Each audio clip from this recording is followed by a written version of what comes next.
This is ATN Global News. First, the headlines. Fubara reports over 100% rise in Rivers IGR. Army releases detained Delta monarch. President Tinubu makes flash appointments.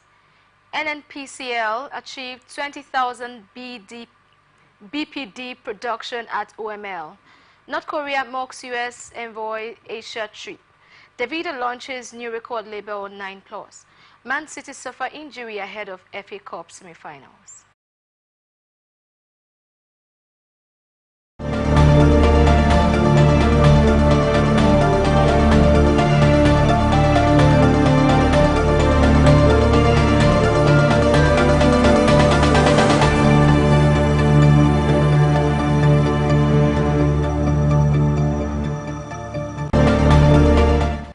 And now the rest of our stories. Rivers State Governor Sir Siminalayi Fubara has stated that the state under his ward generates between 26 to 27 billion naira monthly as internal generated revenue. This was as the governor restated that his administration operates a transparent accounting system in its deployment of scarce resources in providing essential services to the people. Fubara spoke when he played host to the leadership and members of the House of Representatives Committee on Public Accounts on a courtesy visit to the Government House in Port Harcourt, according to the statement by his Chief Press Secretary, Nelson Chikudi.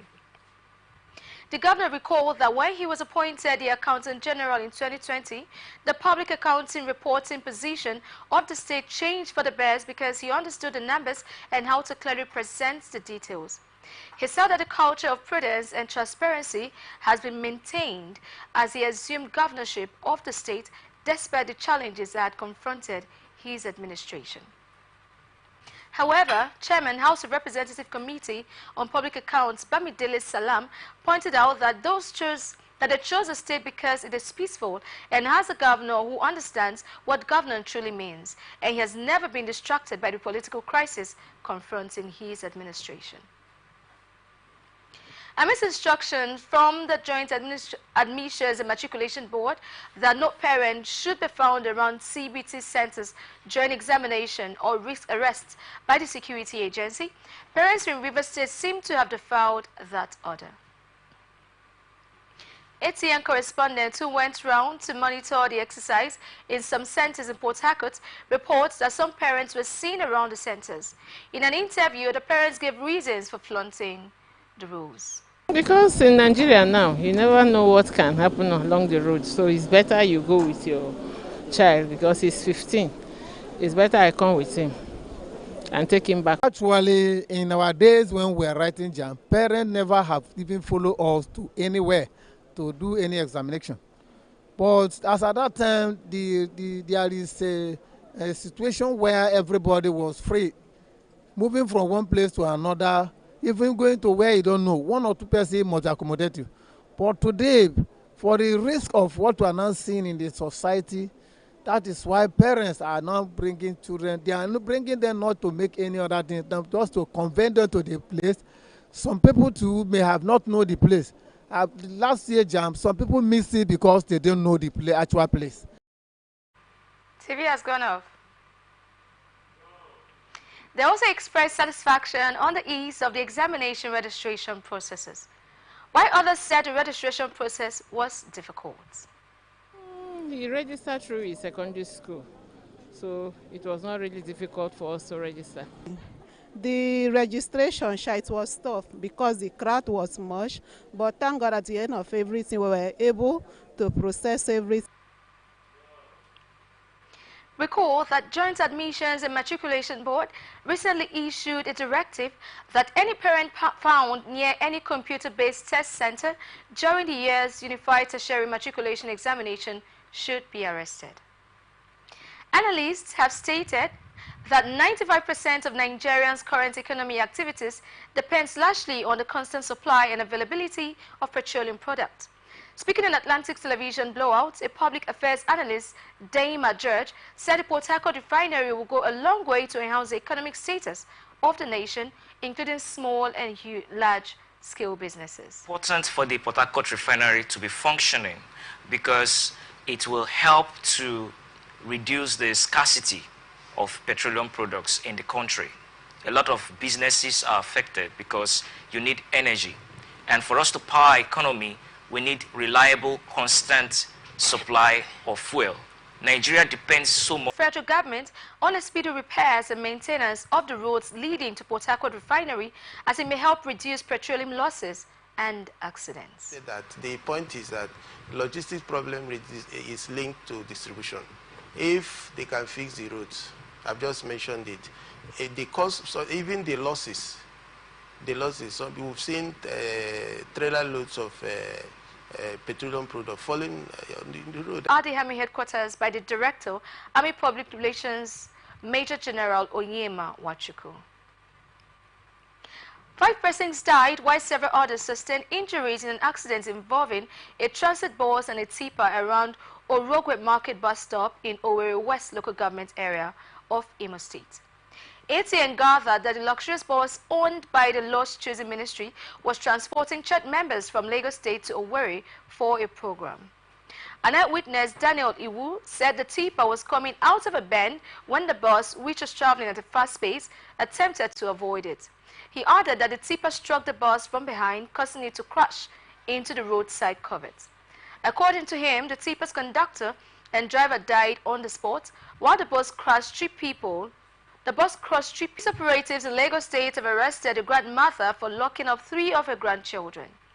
The spokesman of the Lagos State Police Command, Benjamin Hundayin, said the suspect's neighbors alerted them about the development. The children, comprising of a girl and 2 boys, were looked malnourished from the photos he shared online. Meanwhile, police operatives from the Rapid Response Squad have apprehended a driver for cramming 15 children into a Volkswagen Passat car in Lagos. The vehicle was reported by concerned citizens on the Lekki-Ikoyi Link Bridge. Ikeda Chief Magistrate Court on Friday reminded a 45-year-old man, Samson Adedokun, at Kirikiri Correctional Center for allegedly defiling his 16-year-old daughter. Magistrate E. Kebunje, who did not take Adedokun's plea, directed the police to send the case file to the Director of Public Prosecution for advice. She adjourned the case until May 8th for DPP's advice.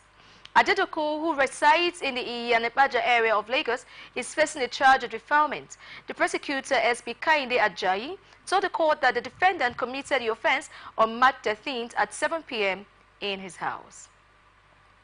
Lagos State government has apprehended 10 fake enforcement officials at the Sele Itire axis of the state. Permanent Secretary of the Ministry of Transportation, Olawale Musa, disclosed in a statement on Friday in Lagos. Musa said the suspects were not staff members of the ministry and would be made to face the full wrath of the law. He also said that the tow trucks, identified cards and other equipment owned by the suspects have been confiscated by the state government. Osun State Police Command has paraded 4 suspects, including the traditionalist Onifade Oyekemi, over alleged murder. The other suspects are Oyebode Olaleko, Ifayemi Ojelike, and Jamiu Lasisi. The command's public relations officer, SP Yemisi Opalola, who addressed newsmen, disclosed that the Oyekami, popularly called Ifa, conspired with other suspects to kill one Usman Aminat for money ritual. She added the suspect, after killing the suspect, dismembered her body and mixed her intestines with that of a goat, pig, and burned it in a black powder, which was shared by the suspect. According to her, the suspect was lured from her home in Opomu in the Isoko local government area of Osun State to Iyanepaja area in Ibadan. Iyana-Ajia area in Ibadan, where Ifa's residence in March 13, 2024. Meanwhile, 13 other suspects were also paraded for various other offenses, including armed robbery, suspected murder, stealing, among others. She added that the suspects would be arraigned in court after thorough investigation. Police Community Relations Committee said Nigerians' hatred for officers is affecting security in the country. National Chairman of the Police Community Relations Committee, Mogaju Olaniyan, stated this while addressing newsmen during the 40th celebration ceremony of the committee held in Abeokuta, the state capital. He described the narratives as alarming, pointing out that the hatred remains part of the factors affecting the country's security. Olaniyan, who condemned the widespread hatred, said the PCRC is fostering a permanent relationship between members of the community and the police in order to end the ugly narrative. He emphasized that this deep-seated resentment must be addressed to cultivate a healthy relationship between the people and the police, ultimately enhancing security across the nation. Olaniyan, however, called for an urgent need to address what he called widespread hatred toward the officers of the Nigerian police. Resident Electoral Commissioner in Oyo State, Dr. Adeniran Teller, says bimodal voter accreditation system cannot be released to the State Independent Electoral Commission for conduct of the local government elections scheduled for April 27th. Teller stated this on Friday in Ibadan while speaking with newsmen on the sidelines of the quarterly consultative meeting with civil society organizations in the state. He said beavers contain sensitive data on voters, adding that it was a decision of INEC that beavers should not be released for local government elections. Teller, while addressing representatives of over 25 CSOs at the consultation meeting, reassured that INEC would continue to partner with them to enable them to play vital roles in ensuring free, fair, transparent, inclusive and credible elections.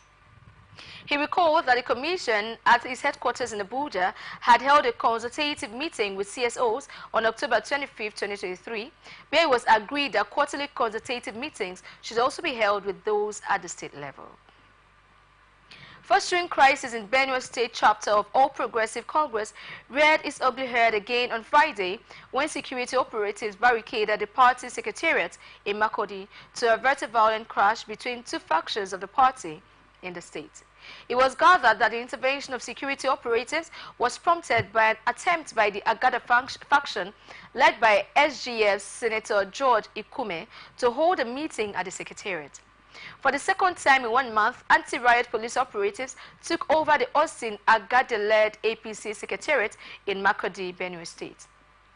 The Agada-led State Working Committee slated Friday 19th to inaugurate members of the zoning committee for the forthcoming council polls at the secretariat.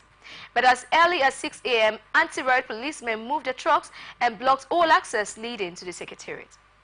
As of press time, there was confusion as Okada riders believed to be loyal to the Benjamin Omakolo-led APC, SWC, and loyal to Benue Governor Hyacinth Alea took over the scene. Inspector General of Police Olukayode Ebetukun has withdrawn all police officers attached to Mbeto, former governor of Kogi State, Yahaya Bello. The order for the withdrawal was contained in a police wireless message seen by our correspondent on Friday. Nigerian Immigration Service had earlier placed the former governor on its watch list after the Economic and Financial Crimes Commission declared him wanted in connection to an alleged case of money laundering to the tune of 80.2 billion naira. The service detailed the name, nationality, and passport number of the former governor earlier. Earlier, the EFCC declared Bello wanted, asking members of the public with useful information about the former governor's whereabouts to contact any of the Commission's office across the country. Commissioner for Information in Kogi State, Kingsley Fawo, said Governor Usman Ododo did not shield former Governor Yahaya Bello from the arrest of the Economic and Financial Crimes Commission. Fawo stated this in an interview on Friday. He said Ododo is committed to upholding the laws of the country, including respecting its legal processes. Fawo rejected the anti-graft agency's claims, describing them as baseless and a product of an organized disinformation campaign. He said Bello was not attempting to avoid arrest, saying a state high court injunction protects the former governor from harassment by the anti-graft agency. The commissioner dismissed the commission's allegation as he questioned the agency's certainty about Bello's whereabouts. Recall that the officials of the EFCC had laid siege to Bello's Abuja residence, where they wanted to arrest him. Federal Capital Territory Police Command has arrested a suspect over the murder of an elderly couple, Adebola Ezekiel and his wife, Abiodu Ezekiel.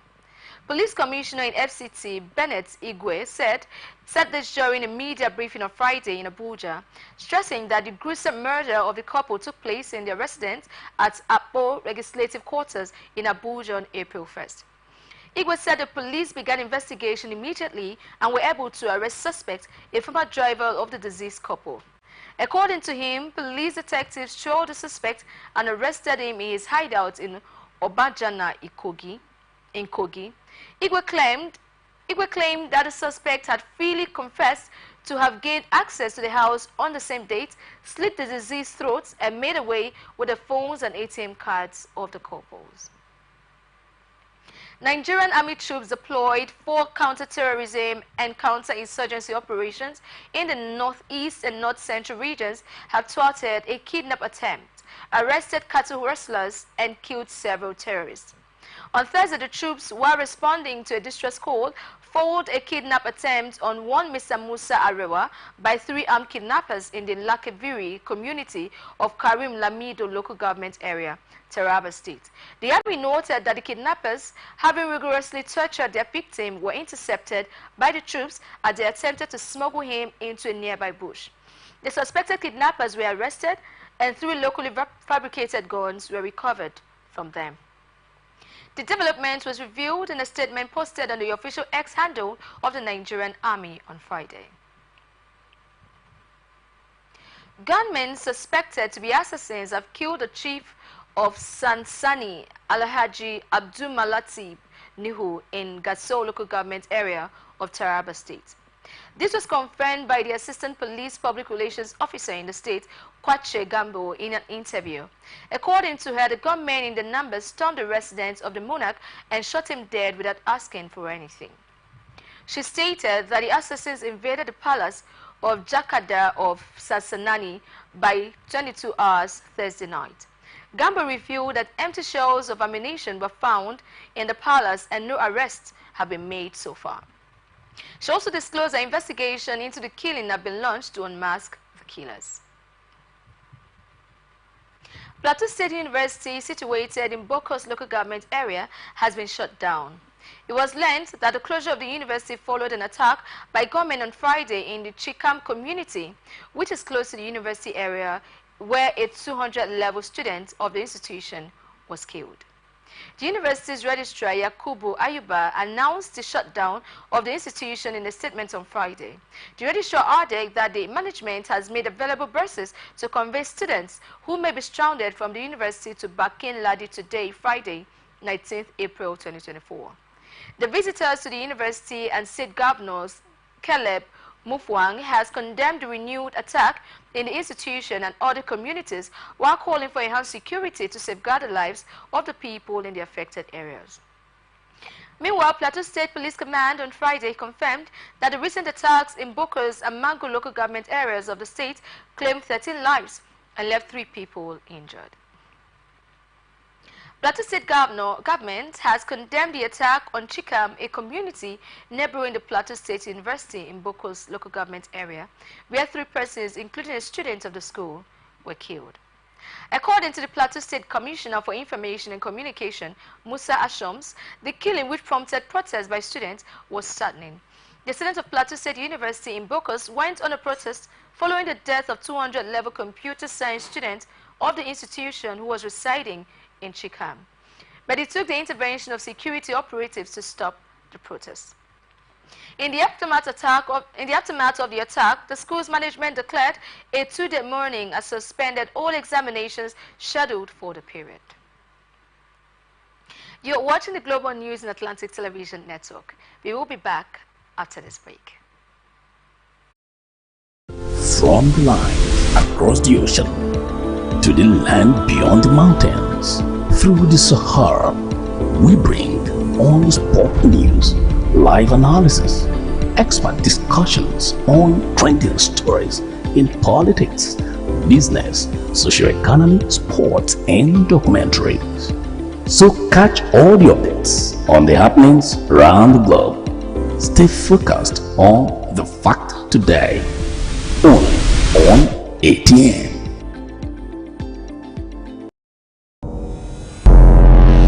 Every day our lives are changed by history. We are one people, all of us. Leaders, politics. Nobody's ambition is what the blood. I have fought very firmly. Natural occurrence, war, and the world economy. I belong to everybody, and I belong to nobody. ATN covers it all on ATN Politics today.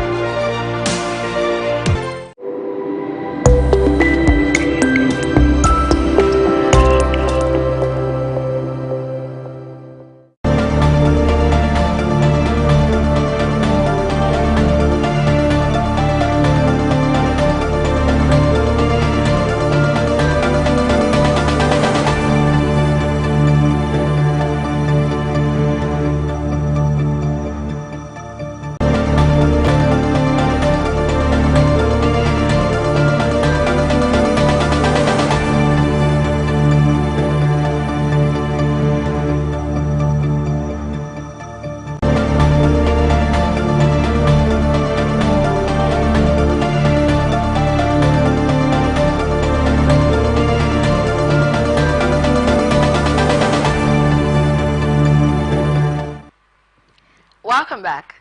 This is the Global News and Atlantic Television Network. Now to the rest of our stories. President Bola Tinubu has approved the appointment of Mr. Mariga Aliyu Katuka as chairman of the Securities and Exchange Commission. The president also appointed Mr. Emomotimi Agama as the Director General of the Commission. This was contained in a statement on Friday issued by the Special Advisor to the President on Media and Publicity, Chief Ajeru Ngalele. According to the statement, other professionals appointed to the board of SEC, Frana Chukugwo, Executive Commissioner, Legal and Enforcement, Bola Ajomale, Executive Commissioner, Operations, Samiya Hassan Usman, Executive Commissioner, Corporate Services, Lekan Bello, Non-Executive Commissioner, and Kasimu Gaba Kufi, Non-Executive Commissioner. The President anticipates that all members of the boards of this critical commission will bring to bear their wealth of experience and competence in advancing the Commission's core mandate of developing and regulating a capital market that is dynamic, fair, transparent, and efficient to bolster investor confidence and contribute immeasurably to the nation's economic department. Presidente has said the security situation in Nigeria has tremendously improved under Bola Tinubu administration. Bayo Onanuga, the special advisor to the President on Information and Strategy, said this in a statement in Abuja. He equally said the APC-led administration is working to put Nigeria on a solid economic pedestal. He was reacting to the accusation by the opposition People's Democratic Party that the Tinubu-led administration was trying to entrench a one-party system. He added that the controversial pall of gloom cast over the country has faded out and renewed hope has been unleashed. Onanuga said the Tinubu administration had targeted higher growth with its plans to embark on audacious infrastructure projects such as the Badagry-Sokoto Highway and the Lagos-Calabar Coastal Highway. First Lady Oluremi Tinubu has ascribed the acquisition of 2 new high-endurance offshore patrol vehicles for the Nigerian Navy as a show of the Tinubu administration's commitment to the safety of Nigerians' maritime environment. According to a statement issued by her spokesperson, Busola Kukoyi, First Lady Tinubu, who spoke at the launch ceremony in Turkey, said the vessels will significantly boost maritime security and drive economic prosperity through the blue economy. The 2 newly launched 76 meters vessels built by the Turkish shipyard Desan are expected to bolster the Navy's capacity to combat piracy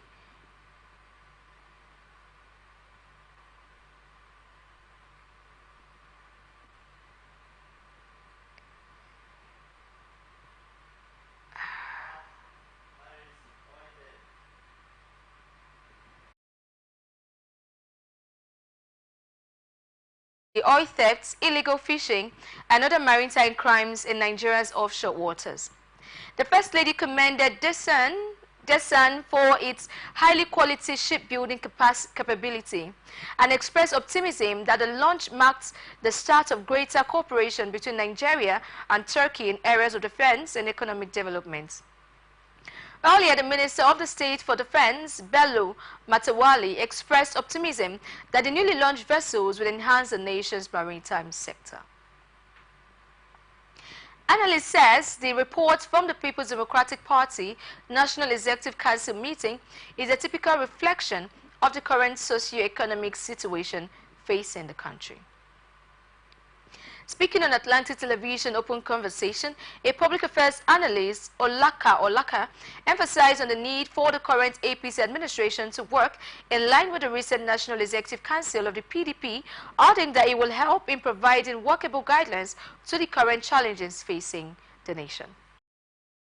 NEC didn't have, the members of the NEC of PDP didn't have anything to their credit for the amount spent or expended for this particular meeting, the time and the energy put together.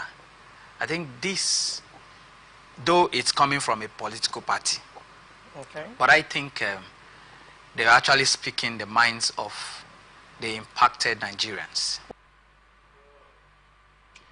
Meanwhile, Olaka urged the APC to be focused on delivering the citizens the dividends of democracy as it should, without further blames nor excuses. The lives of Nigerians are more precious than any blame game.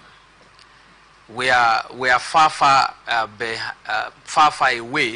from how PDP managed their time. We aren't talking about what PDP did while they were in power for the past 16 years.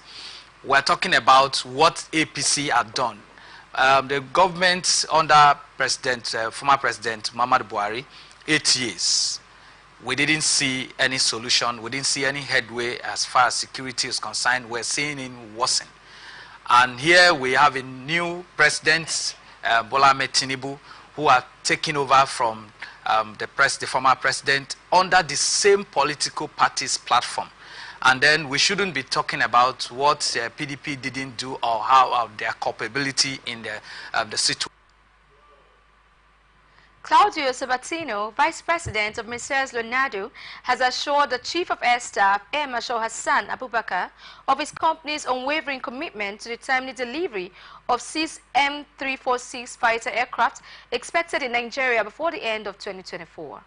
The 6 M346 fighter aircraft to be delivered before the end of the year is the first batch of the aircraft expected by the Nigerian Air Force. Sabatino stated this when he paid a visit to the Nigerian Air Force headquarters. Confirming the development in a statement on Friday, the Director of Public Relations and Information, Nigerian Air Force, Edward Gakwet, said the Air Chief, Abubakar, commended the move. He added that reflecting on the journey thus far, Air Marshal Abubakar also acknowledged the challenges overcome and expressed optimism for the future trajectory of the partnership. To revamp Nigerians' housing sector, the Federal Mortgage Bank of Nigeria met with Ahmed Musa Dangiwa, the Federal Minister of Housing and Urban Development. The meeting aimed to accelerate housing delivery goals and strategize on sector-wide reforms. During the gathering held at the FMBN headquarters in Abuja, Shehu Osidi, the managing director of FMBN, underscored the pivotal role of housing in economic revitalization, job creation, and overall socio-economic development. Emphasizing a multi-pronged approach, Osidi highlighted plans for public-private partnership to facilitate widespread housing provision, saying that President Tinubu's commitment to erecting 1,000 houses nationwide, backed by 100 billion naira guaranteed from FMBN, echoed the collaborative effort to tackle housing challenges. To ensure the affordability, Osidi outlined measures including reduced equity contributions and introduction of an end-to-own scheme aimed at low-income earners. Former Attorney General of Federation and Ministry of Justice, Mohammed Adoke, has lauded the court's judgment that upheld his no-case submission against the charges filed against him by the Economic and Financial Crimes Commission. This was contained in a statement titled, "I have been vindicated," and made available to newsmen shortly after the court ruling. A federal high court in Abuja on Friday discharged and acquitted the senior advocate of money laundering, charges brought against him by the EFCC. According to the charge, the anti-graft agency alleged that Adoke accepted a cash payment of the dollar equivalent of 300 million naira from Ali Abubakar in August 2013 in Abuja. This action is said to be an offense punishable under Section 16, subsection 2B of the Money Laundering Prohibition Act 2011 as amended. Federal High Court in Abuja has fixed May 17th to rule on an application by the Federal Inland Revenue Service seeking to serve by substituted means the charge against the top executive of Binance Holding Limited, Nadim Njawala, who fled from custody while awaiting trial. Moses Ideho, counsel to FIRS, hinted at moves to serve the charge of the fleeing defendant on Tigran Gambayan, the defendant who has been available since the matter started. This comes days after the presiding judge, Justice Emeka Wite, had ruled that it was proper to serve on Gambayan the charge against Binance, which is the first defendant in the case. The judge had granted the application of the prosecution, stated that the defendant could present the crypto exchange company. Joint Admissions and Matriculation Board on Friday commenced the conduct of the 2024 Unified Tertiary Matriculation Examination nationwide with technical glitches in some computers-based test centers. The board, however, appealed to candidates affected in such centers to remain calm as all of them would be rescheduled to sit the examination at the appropriate time. Registrar of JAMB, Professor Ishak Oloyede, who made the appeal while fielding questions from newsmen after monitoring the exercise in one of the board's CBT centers in Ikoyi, Buari, Abuja, said he envisaged such challenges in the first day of the UTME given the level of technological development in the country. More than 1.9 million candidates who registered for UTME would participate in the examination from Friday 19th April to April 29th, holding in over 750 CBT centers across the nation. The JAMB registrar noted the examination went on smoothly across the country, except one center that had been reported to have encountered issues. Economic Community of West African States has allocated $25 million in 2024 to fight terrorism in Nigeria, Niger, Mali, and Burkina Faso. ECOWAS Commissioner, Human Development and Social Affairs, Professor Fatou Sarr, made this disclosure during a news conference at the Commission's headquarters on Friday in Abuja. Sarr said that $4 million of the amount was dedicated to humanitarian action to curb the devastating consequences of terrorism and mitigate the fallout of natural disasters in the sub-region. She explained that humanitarian actions were critical because of the multiple crises and the placements within the community, adding that such actions never stop even where the target country is under sanctions. According to her, in 2023 alone, ECOWAS provided support of over $12.6 million to 4 million out of the 8.5 million victims of violent conflicts and disasters across West Africa. Now, business news. Federal Competition and Consumer Protection Commission has released findings from a comprehensive investigation into the factors contributing to the relentless increase in consumer costs. FCCPC Director, Surveillance and Investigation, B.A. Adeyinka, shed light on the multifaceted issues at play while briefing journalists during a market surveillance to enforce prices today in Masaka Market, Nasarawa State. According to her, the FCCP has conducted extensive interviews with marketing executives and sellers across various sectors. FCCPC, as part of its campaign for compliance, sealed 4 U supermarkets visit to on Thursday for breaching price and quality standards. While addressing journalists at the supermarkets, the acting chief executive officer of FCCPC, Adamu Abdullahi, said the commission will continue the price enforcement in other states of the federation. Nigerian National Petroleum Company Limited and its joint venture partner in OML 85, Vex Exploration and Petroleum Development Company Limited, have commenced oil production from the asset also known as Madu Field. Production from the field, which is located in shallow waters offshore, Bayelsa State and operated by First E&P, is expected to be at an average of 20,000 barrels per day. A statement signed by the company's Chief Corporate Commissions Officer, Olufemi Soneye, in Abuja on Friday, said the achievement is a testament to the commitment of President Bola Tinubu administration to optimize production from the nation's oil and gas sector through provision of enabling environment for existing and prospective investors. Speaking on the development, the Group Chief Executive Officer of NNPC Limited, Mele Kari, described the commencement of oil production at the Madu field as a significant milestone that will contribute to the larger goal of meeting the production required to drive revenue growth and boost the nation's economy. Nigerian Sovereign Wealth Fund, managed by the Nigerian Sovereign Investment Authority, has grown by 119% in 2023 to 2.258 trillion naira from 1.032 trillion naira in 2022. Chief Executive Officer of the Nigerian Upstream Petroleum Regulatory Commission, Aminu Omar Sadiq, who presented the NSIA 2023 earnings to journalists on Thursday in Abuja, explained that the fund received $45.59 million as fresh capital from the NUPRC, in line with the provision of the Petroleum Industry Act. The fund, which was set up in 2013 with a seed capital of $1 billion, is made up of the Stabilization Fund, Future Generation Fund, and the Nigerian Infrastructure Fund. Omar Sadiq explained that in addition to its funds, the NSIA manages other third-party funds, including the Presidential Infrastructure Development Fund, Debt Management Office, FGN Stabilization Fund, Nigerian Electricity Supply Industry and Presidential Fertilizer Initiative, with 34.1 billion naira net assets. Price of Brent crude is now $90.54 per barrel, up from $87 days after the war between Israel and Iran escalated. Oil prices jumped more than 3.94% on Friday after Israel carried out a retaliation strike in Iran, triggering fears of an all-out war in the Middle East. Also, the U.S. West Texas Intermediate crude oil futures spiked 4.06% to $86.09.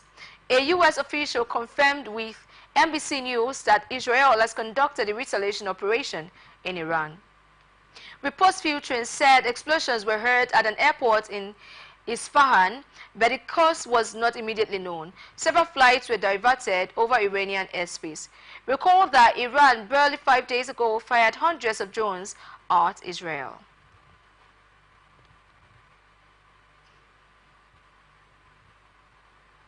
Now to international tidbits.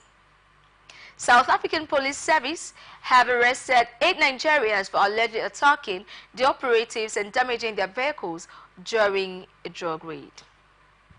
Northern Cape Provincial Commissioner Lieutenant General Koliswa Otola confirmed the incident that happened in the North Cape on Friday. According to a South African Police Service statement, at the time of the arrest, police were tracing information on one of the Nigerian nationals in possession of drugs. One suspect was arrested by illegal drug possession and 3 were detained at Kimberley Police Station for public violence. In addition, while the policemen were processing the case, suspect broke windows at the station. The police have since added charges of malicious damage to property. United Nations Human Rights Office has urged all parties to exercise restraint following a suspected Israeli attack on Iran. Spokesman for the UN Human Rights Office, Jeremy Lawrence, made a call on Friday in Geneva without naming Israel or Iran. He said the agency currently has no further information on the attack. U.S. media have widely reported that Israel fired at least 1 missile at Iran early Friday, but Iran downplayed the report, saying that no major damage was inflicted. The strike follows a large-scale assault by the Tehran on Israel at the weekend involving more than 300 drones, cruise missiles, and rockets. World Health Organization has approved a new, simpler version of an existing oral cholera vaccine, which should help increase the number of available doses as global cases surge. Evocal S vaccine is a simplified formulation of Evocal Plus with fewer components, which should allow for larger volumes to be produced faster. It is produced by Biologics, and the World Health Organization has already given its green light to the South Korea firms Evocal and Evocal Plus vaccines. The World Health Organization said the new vaccine has a similar efficacy rate. Some 473,000 cholera cases were reported to the World Health Organization in 2022, double the number from 2021, and preliminary data indicates that more than 700,000 cases were reported last year. North Korea on Friday ridiculed this week's Asian tour by the top U.S. envoy to the United Nations, calling it the aid begging trip of a loser. Linda Thomas-Greenfield urged Pyongyang to return to dialogue during a visit to South Korea, adding later she still believes sanctions were an effective tool to deter the nuclear-armed North. Her comments followed Russia last month using its UN Security Council veto to effectively end UN monitoring of violations of the route of sanctions on Kim Jong-un's regime. In a statement, Pyongyang's foreign ministry said Thomas Greenfield's trip, which began Sunday, a day after Iran's drone and missile strike on Israel, would have been better spent addressing the spiraling situation in the Middle East. The U.S. envoy's tour of the region was no more than an aid-begging trip of a loser to enliven the weakened illegal sanction and pressure on the DPRK with the help of inferior allies. And now, entertainment news. Controversial singer Habib Okikiola, popularly known as Portable, has alleged that the Economic and Financial Crimes Commission is planning to arrest him over alleged naira abuse. Portable, who is currently abroad, claimed that the operatives of the anti-graft agency would pick him up once he lands in Nigeria. The Zazu crooner, who recently came out to beg EFCC to forgive him if they have any evidence against him abusing the naira, said he is now being targeted after self-acclaimed social media activist Very Dark Man asked the agency to come after him for allegedly abusing the naira. Speaking in a recent Instagram live session with fans, Portable said he is scared. Davido has launched a new record label, 9+ in partnership with United Masters. After being the flagship artist of HKN at the start of his career before launching Davido Music worldwide, the Nigerian megastar has now partnered with United Masters to launch a new label. The news of the partnership was shared by the United Masters via their official Instagram page in what they termed a groundbreaking collaboration with Davido. In the press release, United Masters called the partnership transformative for the African music industry that would see one of the continent's most influential figures propel the careers of emerging artists to unprecedented heights. In his remarks, Davido shared that he was happy to be collaborating with United Masters in what is an exciting chapter for emerging and establishing artists globally. Davido becomes the latest Nigerian artist United Masters will partner with after the company entered the partnership with SARS Academy in 2023. Here now with sports news. Nigerian Premier Football League has rescheduled the matchday 28 tie involving Rivers United and Castina United. The game has been scheduled to take place on Thursday, April 25th. The match was initially postponed due to Rivers United CAF Confederation Cup engagement. NPFL's chairman operating officer Davidson Umi disclosed this in a memo sent to the clubs. He urged the hosts to put all necessary logistics in place for a hitch-free game. The encounter is billed for the Adokie Amesikama Stadium, Port Harcourt. Chippa United Chief Executive Officer Siviwe Mbegesi has revealed that the club's first choice goalkeeper Stanley Wabali could move elsewhere this summer. Wabali has continuously been linked to the move away from the South African club after his impressive displays for Nigeria at the 2023 African Cup of Nations. Saudi club El Etikfag and Sky Bet Championship outfits Queen's Park Rangers were linked with a short stopper during the competition. Belgian Pro League side Union Saint Gilloisio and Kezia Chiefs are also reportedly interested in the former Eimba goalie. Mbegeti confirmed talks with foreign clubs and claimed they won't stop Wabali from leaving if they received a suitable offer. Mikel Arteta has urged Arsenal to prove they have the mental strength to bounce back from a painful spell that wrecked the Champions League challenge and dented their Premier League title bid. Arteta's side lost 1-0 to Bayern Munich on Wednesday as the German side earned a 3-2 aggregate quarterly final victory. The end of Arsenal's attempt to win the Champions League for the first time followed a damaging 2-1 home defeat against Aston Villa in the Premier League. But Arsenal can return to the top of the table by winning at Wolves on Saturday, while leaders Manchester City are in FA Cup semi-final action against Chelsea. Arsenal are without a win in their last 3 games, having drawn their quarter-final first leg against Bayern. Arteta claimed the first game against Bayern and the Villa clash would have produced different results if Arsenal had avoided key mistakes. Pep Guardiola has revealed Erling Haaland could miss Manchester City's FA Cup semi-final against Chelsea at the Wembley on Saturday. Haaland was substituted before the start of extra time in City's Champions League quarter-final second leg defeat against Real Madrid on Wednesday. Guardiola said after penalty shootout loss that the Norway striker asked to be withdrawn but did not give a reason why. The City boss has now confirmed Haaland suffered an injury against Real and suggested it was not certain his leading scorer would recover in time for FA Cup holders clash